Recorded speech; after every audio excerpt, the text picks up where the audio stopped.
Good day. It's such a beautiful day and a very wonderful time to be back on the Untold Story YouTube channel. And we are talking about our convention stories.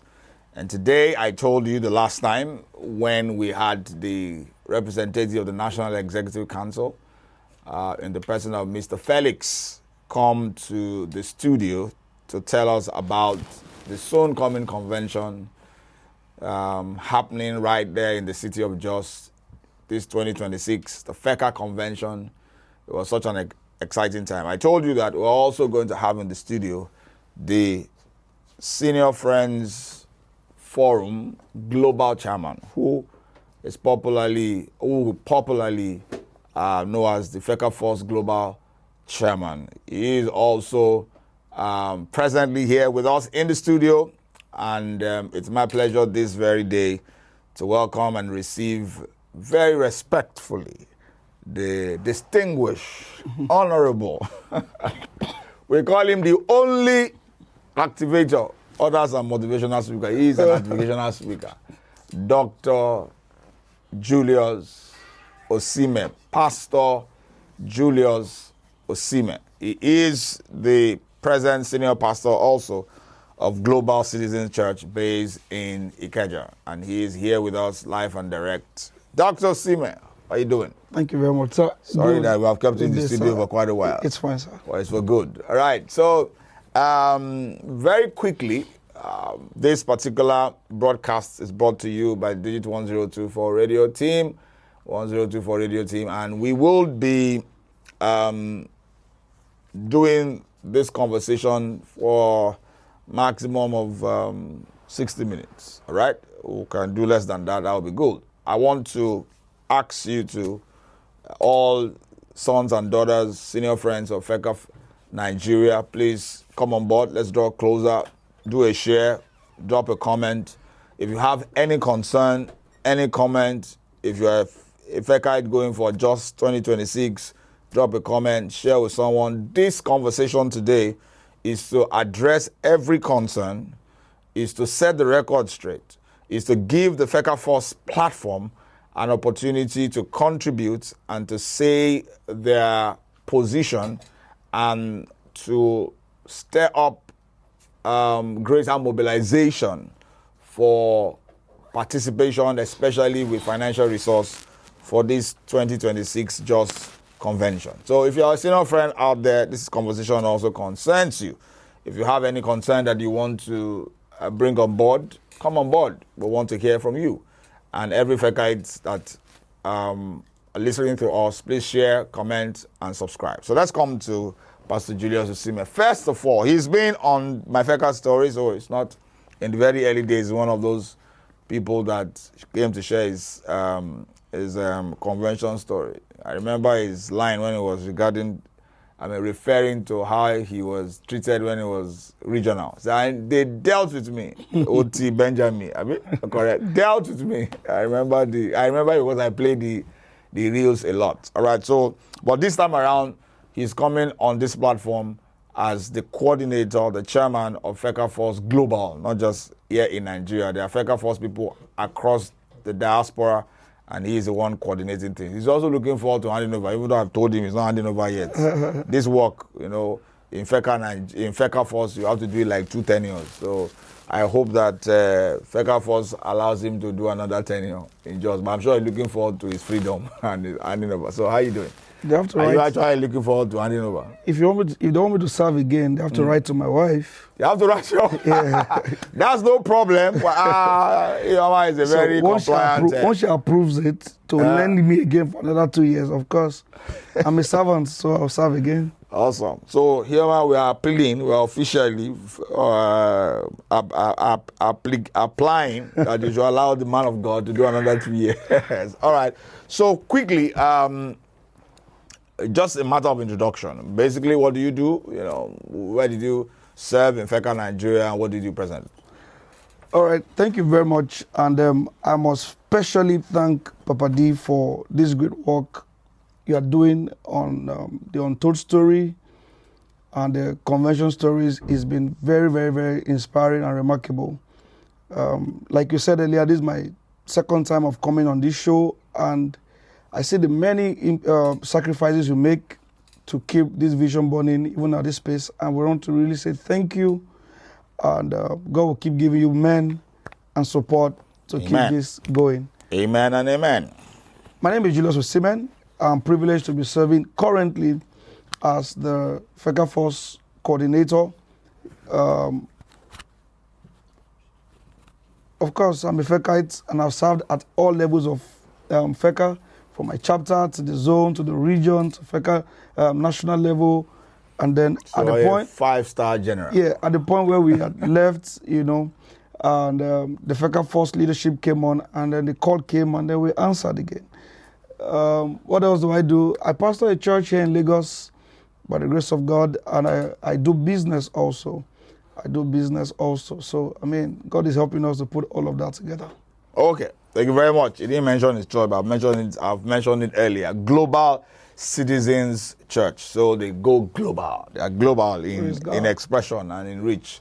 All right, very quickly, we have the business of the day. The JOS 2026 convention, the national convention, is holding in the city of Jos. Let's talk quickly about the leadership structure in FECA to now understand how strategic the national convention is at every tenure. Right. What's so special about the FECA convention, national convention? Okay, the national convention holds once in 2 years. Once in 2 years. At the national convention, the first thing that you get to see is that's the only platform where all the regions, in FECA we operate by 4 regions currently. 4 regions. The national conventions happens just once in 2 years, and that's the only platform currently where all the 4 regions come together and meet under one, umbrella, and then have that fellowship together. The second significant thing about a national convention is a season of transition. So the leadership of FECA changes every 2 years, and at the national level, there's no opportunity to serve again. So it's an opportunity to come and see, the people that have served in 2 years, handing over to a new set of leaders. So it's a transition season also. That's what makes it very important. Everybody wants to be there. Everybody wants to put their weight around it, because these nationals must hand over to another set of leaders that would pilot the affairs of FECA for another 2 years. So that's very significant and very important, for us to take note of. What about the issue of what does a national convention mean? What does a national convention mean for freshers? Because I see that 40 to 50% of attendees at the national conventions are freshmen. Right. What is this convention, a national convention? What does it mean for a fresher? Well, for us, we always say that when you come to FECA, at the Freshers Welcome Banquet, you came to join FECA, you have only been introduced to FECA. When you get to the convention, you'll be fully inducted. The convention is where indoctrination, please, in quote, takes place. You see that FECA is beyond that your local chapter. FECA is beyond those where 2 or 3 people are gathered in your location. FECA is a movement, is bigger than you, and then you get, to be part of that. So the convention is the indoctrination ground, is where all the assimilation, all the, it's like, that's where the vision is fired into your bone, if you ask me. So you really don't understand what FECA is to that full extent if you don't attend the convention. That's why I encourage everybody, if you are a FECAite and if you can, and you have not been to a convention before, try and make it to one. That's where you get to understand that the vision is bigger than you. And the one right now that is in view is JOS 2026. Right. Now, JOS 2026 has a lot of interesting perks, a lot of interesting sides, intrigues, excitement, and concerns. And well, the reason why we're having this conversation is because you, as the president, the alumni body of FECA, that means those who have served in offices, who are now married, who are working, who we call senior friends, they are also a vast number, and you are coordinating them. So and usually in every national convention now, there is also a FECAFOS convention. Talk briefly about the FOS convention section of the national convention. Okay. The development started a few years ago where it became very necessary that when when senior members attend convention, there is need for us to have an exclusive conversation that pertains to our current reality. Yeah. Because while the general convention attends to, the subject of faith, the subject of spirituality, prayer, and the word, which is very powerful, at the senior members' phase of life, we have other very, very important, critical issues to deal with, from finance to marriage to parenting to managing work-life balance, business, career. So it's just a lot that cannot be infused into the FECA curriculum, right? Because technically it may not really concern them. So that's the reason for the exclusive sessions, which usually holds between Friday and Saturday. Yeah, because that's about the time many senior members will be entering camp, because those have to take break from work, take some permission from family. Even wives must take permission from family. Husband take permission from family to be on camp. So absolutely. And then this particular edition will be slightly different. But yes, there will be exclusive sessions where we'll talk about matters that affect us. And one of the things we're also bringing on board is we want to identify and recognize a few FECites there are a lot of FECites littered in. You'll be amazed that we have FECites in EFCC, House of Assembly, in the police force, in the military. We have FECites that so there are areas where you don't believe. When we mentioned it last night, some days ago, at the Global Prayer Conference, people were amazed that we have FECites in the FCC. Yes, we have FECites everywhere.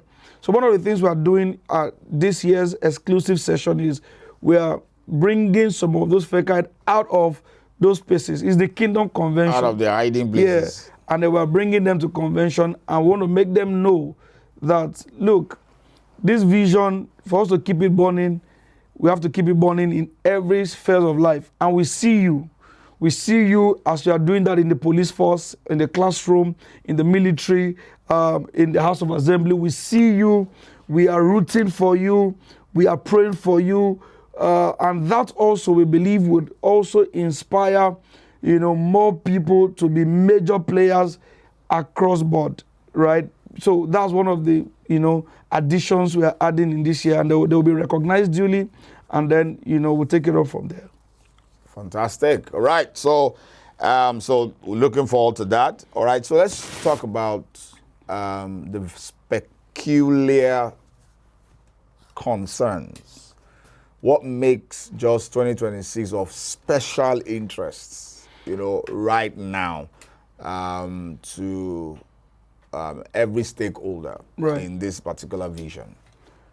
Well, if you live in this part of the world, you know that this is an issue of national concern, right? Which is a security challenge. But I'll take it further to say that it's both a security and an economic challenge. That is why it just seems to have a lot of controversies and a lot of questions, a lot of concerns. And I can tell you those concerns are very valid, from a national point of view, from a security point of view. They are very, very valid, right? Unfortunately, like I would like to say, there has been an agreement some 2 years ago that convention must hold in just this year. I mean, I think there's a document that was even signed or something. There was just that agreement that If we move convention out of Jos 2 years ago to another location, the convention must return back to Jos. So unfortunately, even the NEC, and I want to, really, because the concerns began from the very first day it was announced that it was going to be Jos. And the concerns are valid. Concerns coming from parents, coming from senior members, all across the world, right? If you go to Facebook, everybody is talking, people are calling in, people are raising concerns, which is normal, right? But unfortunately, and I must say, not in defense of anybody, but the NEC are also they were not in that decision. Absolutely. And they are compelled to,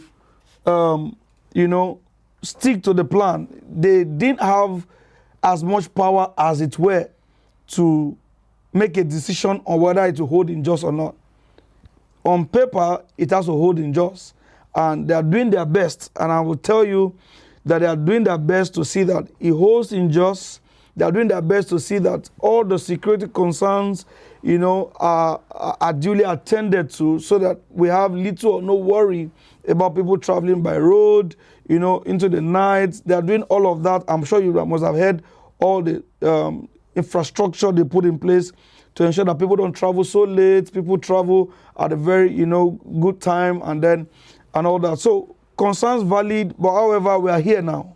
We are here, and while we trust God for safety, we trust God for all of that. We are also, the NEC also are doing their best to ensure that, and I think that's what informed the choice of the venue. The venue, as of today, is in town, not in the outskirts, and is also in the controlled environment. When I mean controlled, is inside NDLEA. That means the National Drug Law Enforcement Agency campground, right in Jos. The other concerns is, we are not bothered about the venue. How about people journeying, transiting in and out? Well, as it is today in Nigeria, security is a national concern, and whether I like it or not, we are still moving. We are still moving. We are still moving. Absolutely. We are still doing our businesses. We are still doing our work to and fro, and then we'll just keep moving. Absolutely. Yeah. Thank you very much. So, great encouragement. So far, so good. Let me ask you. Now, this may be a bit controversial, but to set the record straight.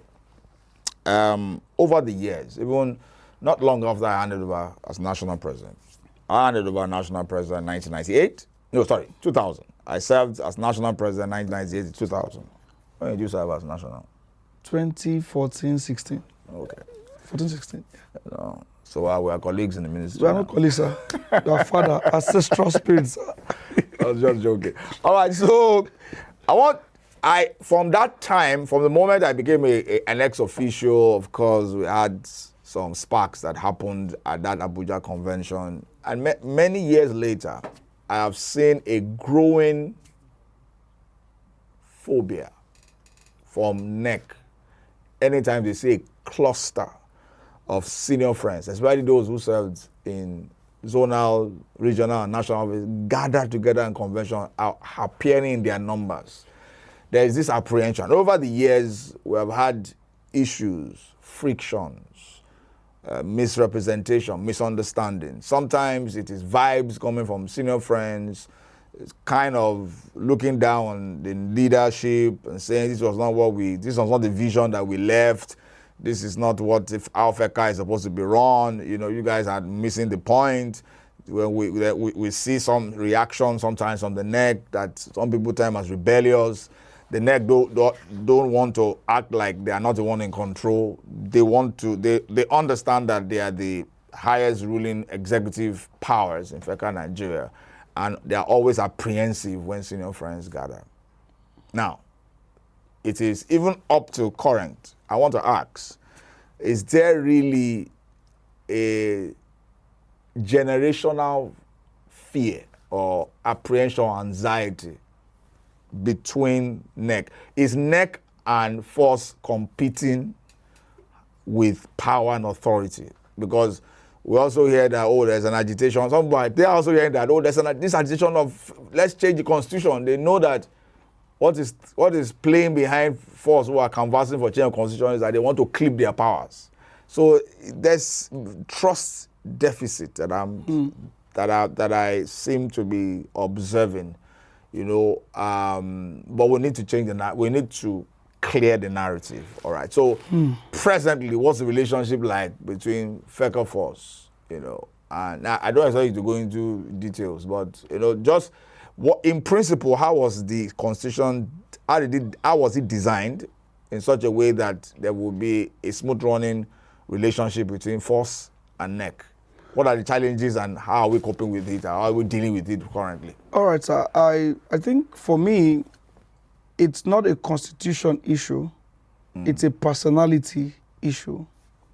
Yeah, because there is nowhere in the constitution where NEC and FOS meets at a bottleneck or to have frictions. Instead, what constitution captures is that senior members are helpers of the NEC and the vision general. What I mean helpers in terms of advisory and support. Yeah. So, looking at that, there is no way there should be friction between those two bodies. For every nation, everybody serving or FECA, maybe I want to refer to a very short sermon. It's a very short sermon that was preached by Dr. Joshua Ovede at the 2025 Regional Convention in Ibadan. I remember. So if you can find that message, if the leadership can find it, cut it, and the subject matter is senior members are scripturally, not just beyond constitution, are the helpers of your joy. I remember that. Very, very on point. So from the beginning of the vision until now, that we now have vast number of senior members, they still remain the helpers of your joy. So any personality, maybe from whatever you hear or the body language you feel or the side talk you get, and wants to suggest to you that you are loggerhead with the helper of your joy, I think that that's not the constitution or scriptural issue, is a personality issue. So, serving in this capacity as the FECAFOS facilitator coordinator, I get to hear and see all manner. I've also served as a constitutional, at the student level, at all levels, and I've interacted with senior members at all levels. Yeah. As of today, with every sense of humility, I have sat and dined and had conversation with senior members at all levels, from the founding members to zonal force facilitator reps to chapter reps at all levels. And I did that not at the level of FECAFOS. I did that while I was still serving. I did that while I was still serving. And I must say that in relating with every senior member, many of them have different concerns.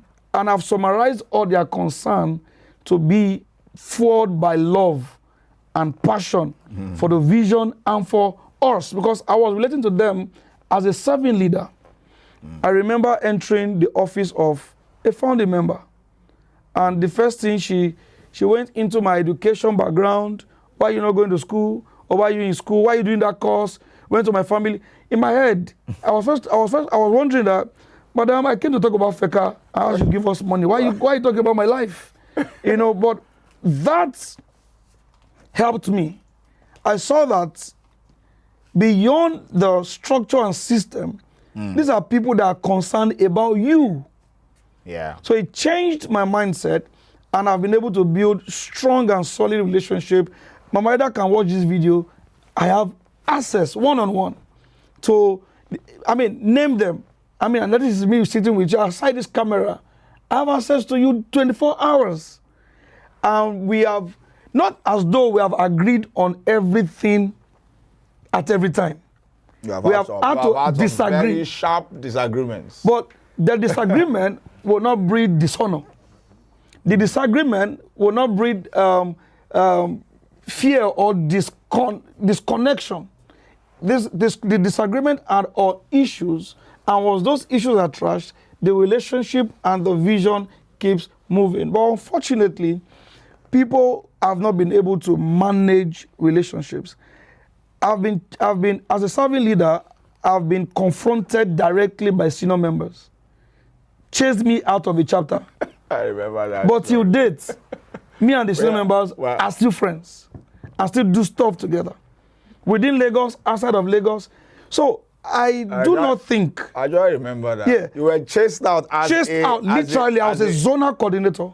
Zonal regional. I was zonal coordinator. Zonal. Yeah. Okay. And as a national executive, I visited the zone, and the senior members felt I should not preach because I was not looking spiritual. Really? I had my full hair, my beards, and I've gone through all of that. But guess what? The same senior members that did that, they hosted me and my wife in our honeymoon. Wow. Relationship continues. Absolutely. You can have differences and different opinion. It doesn't mean that anybody is against anybody.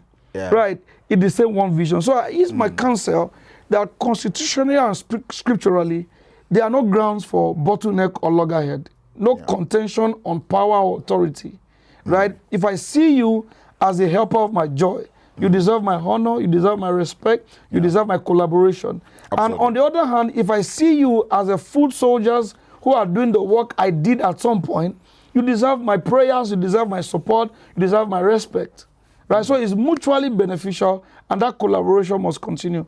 Now, I hear on the side, I hear that, I get those feelers. I hear that if the NEC are fighting the force, if the NEC are fighting, because I hear that, but nobody has fought with me anyway, so I don't know who is fighting who, right?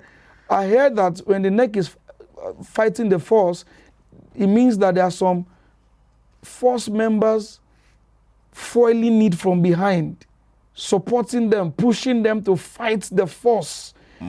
And I've argued it over and over again that there's no force that is in their right sense of mind, that has gone through this vision, that would support or fuel a battle with the NEC against the force. There is none. And I've told them openly that if they find one, they should mention the name for me. Let's check if the person is born again. Let's check if the person went through this vision correctly. And then the person is not a force member, senior member, and you are foiling people to be rebellious or to be dishonoring to senior members. I don't think that kind of people exist. If they do, I want to meet some one day. I just want to meet them and have a conversation. That what is foiling that thought or that action, that you would, is it for platform's sake? You want to be on the good book of the national so they can give you a platform to preach or to attend a meeting? You should, an average force should have grown beyond seeking platform, because you've had a platform all the years you served as chapter, zonal, regional. You should have grown beyond platform. If platform come, it should be a burden to you at this phase, if you ask me, right? So I'm not sure that information is correct. And if it is, I would love to meet some of those kind of senior members that do that. And I want to tell them outrightly that it's evil and is wrong. Absolutely.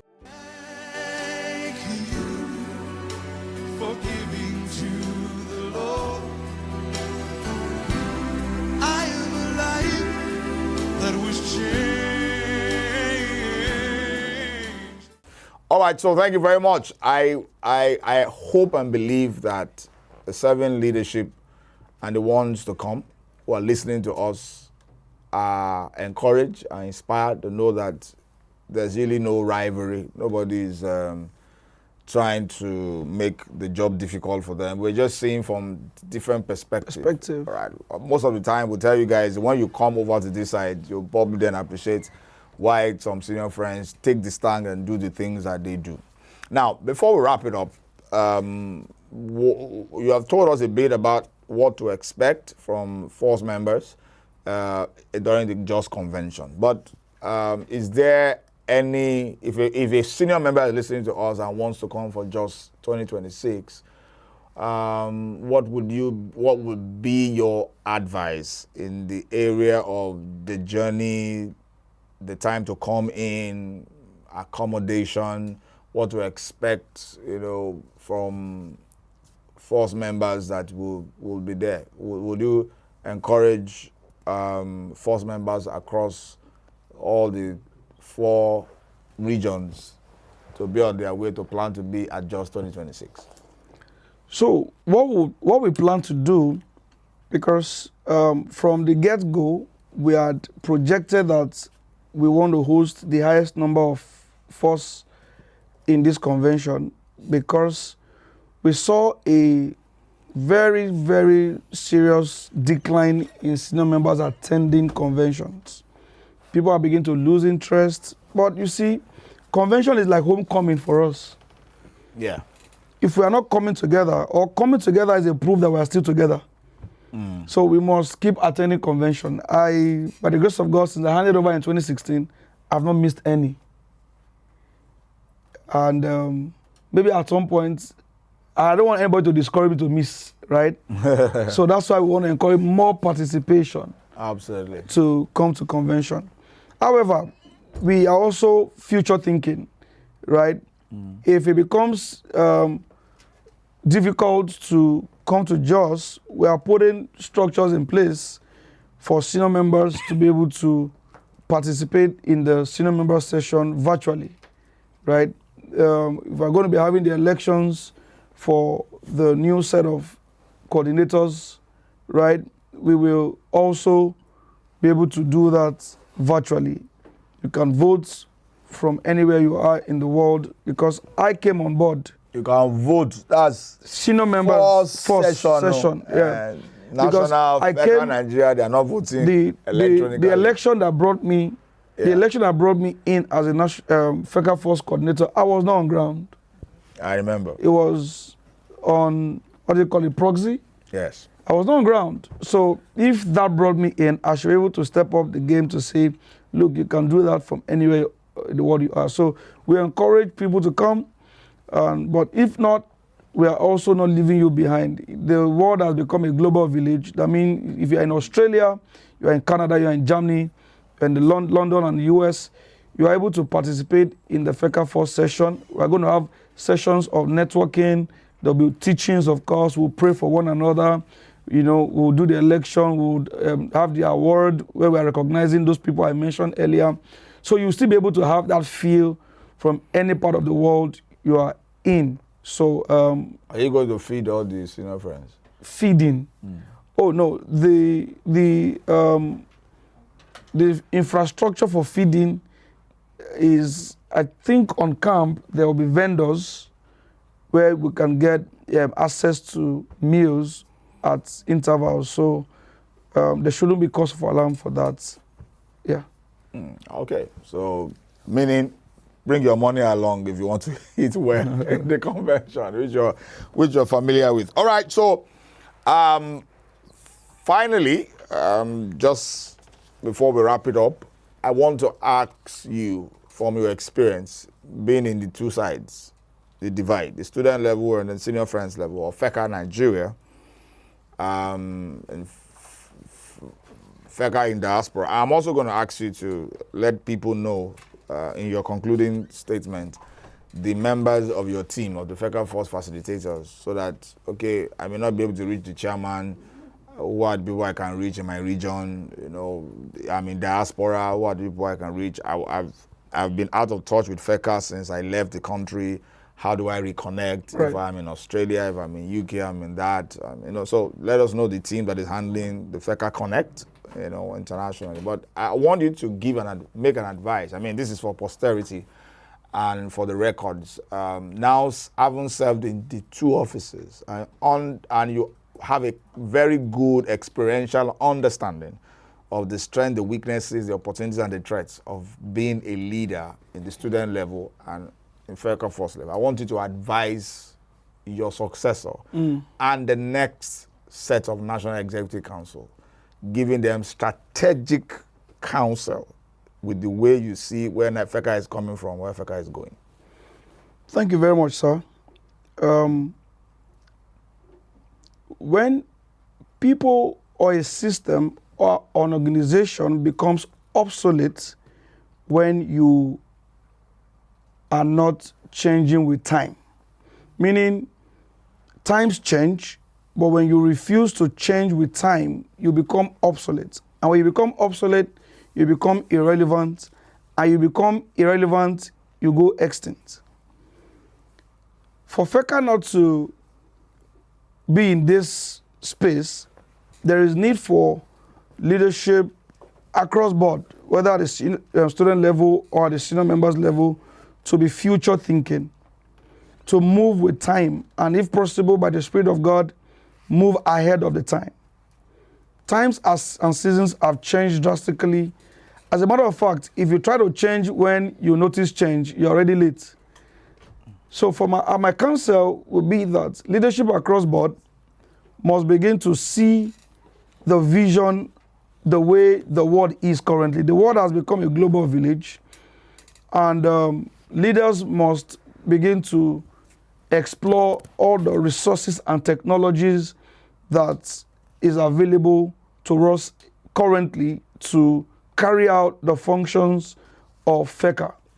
What that means is the vision has potentials to grow bigger and grow global, but will be stuck if we refuse to move with the time.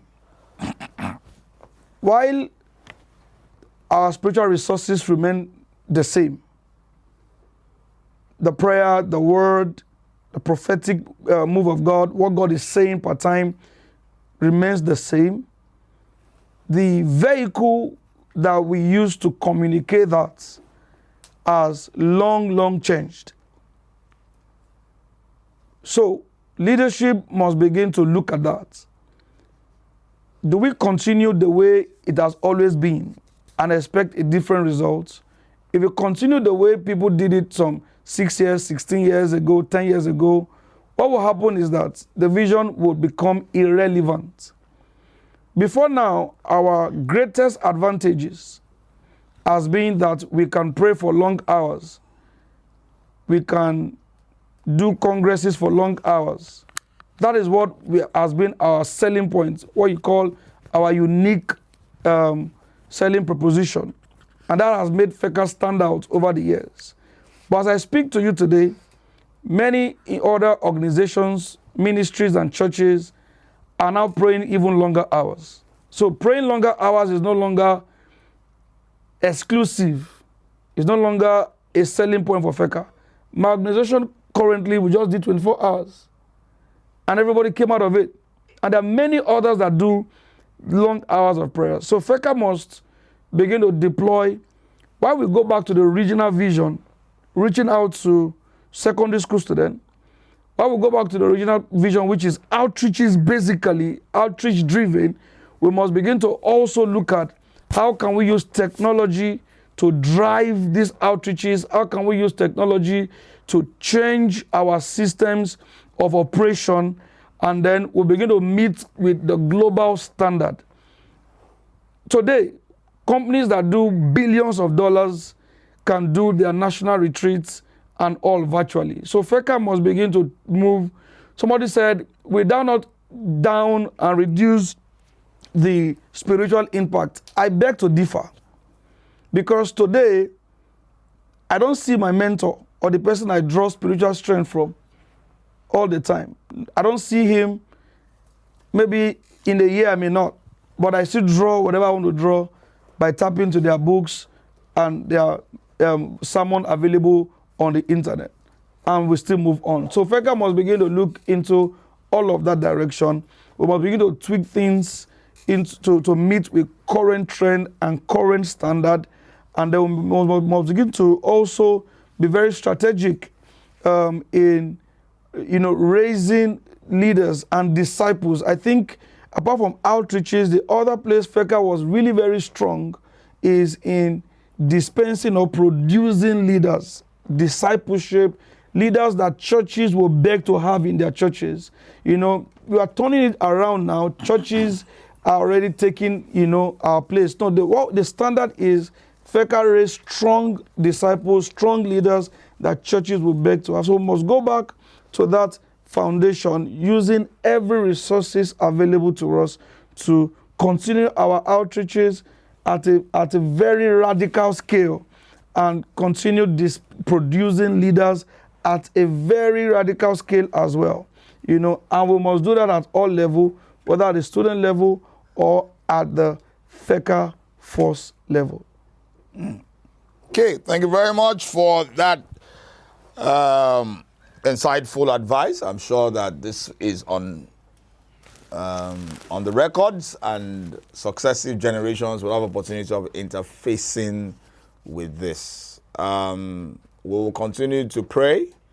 Lastly, before we leave your face, I understand that the budget for Just Convention is over 30 million, and they probably are still just 30 to 40%, if not less, and we're just some 20-something days away from the convention, or less than that.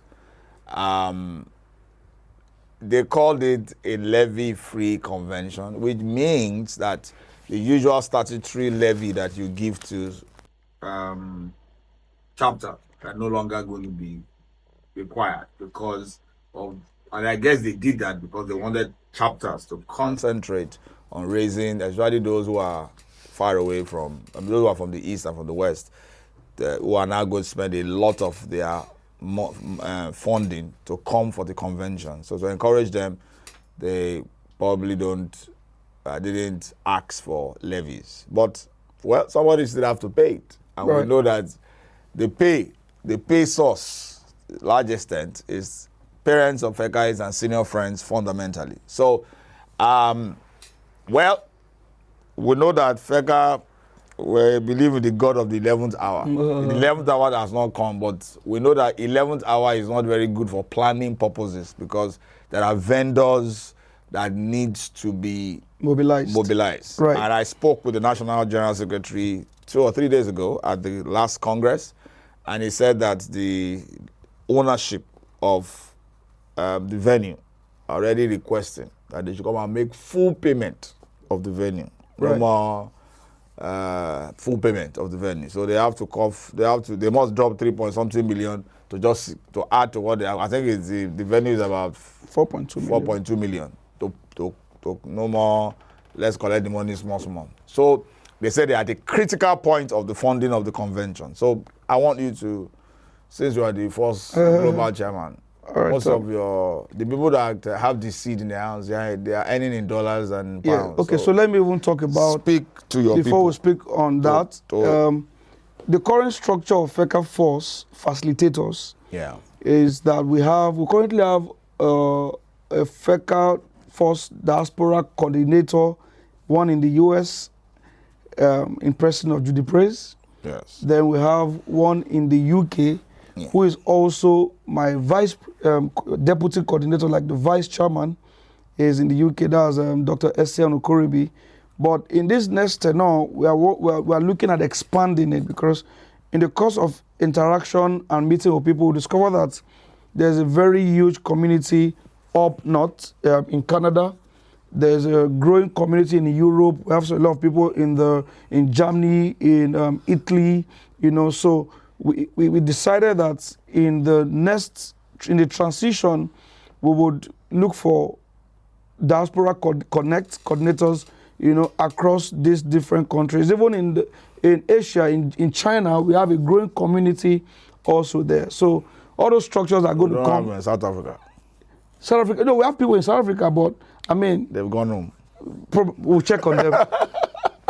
So we have people. So we're trying to get all of those connections so that the community can keep growing. In the UK, fantastic work is going on in the UK. Yeah. Next month, not even next month, this August, there's a UK convention going on right there. So we are working on all that. I'll be there. I'll be there actually or virtually. I'll be there. You'll be there actually or virtually. So, yeah. So talking about finance, we can do a lot. So this is me appealing I'm appealing because, let me say this to FECA generally. People will not give you their hand until you touch their heart. right? And if people know that you always come for their hand, what will happen is that some people would either heed the hand from you or just even give you the hand to the extent at which they can give it and not really from their heart. So let's close that gap, you know. Let's close that gap. The people that are giving are humans. They have emotions. They require accountability. They require feedbacks at some point. Yeah. You know. So one of the things that we had a target of raising over 20 million. One of the things that drew us back and caused a lot of friction was the people that we know that are heavy givers began to ask, okay, the last convention, because when you have a budget of about 40 million in this convention, people are asking the last convention, what was the budget? What did we spend 2 years ago? Let's just have a report of, okay, we had this convention 2 years ago, these are the number of people we catered for, this is how much we spent. That simple report we didn't get for a long time, and it helped people back from giving because they felt like, if I gave 2 years ago, just tell me what happened with that so you can inform our giving this time around. So, so next time I want to speak to the House. Let's be accountable, even though it was not obtainable before. Just know that times and seasons have changed. Are changing. Right now, even federal government is putting eye on churches. Churches must submit report, annual returns. Even though you are not taxable, you must submit annual. So times have changed, so we must do better going forward. This convention, whether you spend 1 million or 100 million, let's have a document, to be in the file. When it's requested for, we can pull it out and put it out there. But I want to appeal to senior members across the world, right? This is our vision. This is FECA. National convention is critical. It's so critical that even during COVID, we had a national convention, right? Because there must be transition. Outside. And people must keep going on. So I want to appeal to everyone. If you have given already, please give again. If you have not given at all, I'm begging you, as much as the Lord has blessed you and as much as is in your hand, please, the convention needs a lot of funding right now. There have been a lot of adjustments on the budget, and then we still have a long way to go from my last conversation with the national president. I want to appeal that at this point, we have different modes of giving. We have a FECAFOS account that is out there. It's the Eastern Regional account that we're using at the FECAFOS to give. You have the FECA Nigeria account to give. You have your zonal reps. I'm sure that every zone also have some, accounting they want to give in there, and let's push it to the nationals so that they can have a smooth convention. We can tackle every other thing after the convention, right? Thank you as you give. God bless you richly. God increase your pocket and your sources of income in Jesus' name. Amen and amen. All right, thank you very much, Global Chairman. I want to particularly use this opportunity to salute the sacrifices of our facilitators this particular tenure. I hope FECAFOS Nigeria accepts them to serve another tenure. I think that, like Tinubu, our president, I want to say they've done it. That's not the right narrative. I was just saying that on a lighter note. They deserve what I wanted to say actually is that they have dreams, they have plans for the vision of the FECAFOS that I probably think they need more time to give expression to. I think that the 2 years just happened in a flash. But I know that they are not complaining. Yeah, they would like to hand over to a new set of people. Praise God. I also want to thank all of those FECA leaders that served in this particular tenure, from chapter to zone to regional and to national. We see your sacrifices.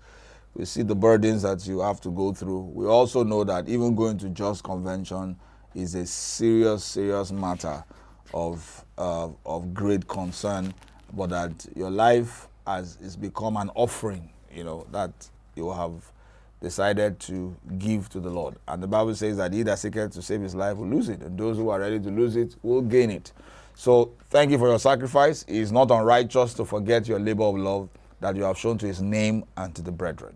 We want to thank everyone that is giving and is still giving, and those who will yet to give to this particular convention. Just 2026 is a fertile ground. If you have been blessed and you have been raised from this vision, and you are a big boy and big girl anywhere around the world, please put some seed together of gratitude and appreciation and send it towards the successful execution of Just 2026. That's a very powerful way to stake in the kingdom, and God will definitely bless you. I want to thank the Digits 102 for media team for putting this together. We've had some technical issues for a while now, but we're getting around it. We need to up some of our gears, and network is a major issue, but we're working on it. We're going to get better. We're going to back on our live streams better and without all the technical glitches. So till we come your way next time, I believe we will have one more interview before the Just Convention of my convention story. Please keep the vision burning, and don't forget to extend a hand of fellowship towards Just 2026. Bye-bye, and enjoy the rest of your day. Bye-bye to all the FECAs in diaspora of FECA Nigeria and those who are in Lagos. Bye-bye. See you in Just 2026. See you in Just.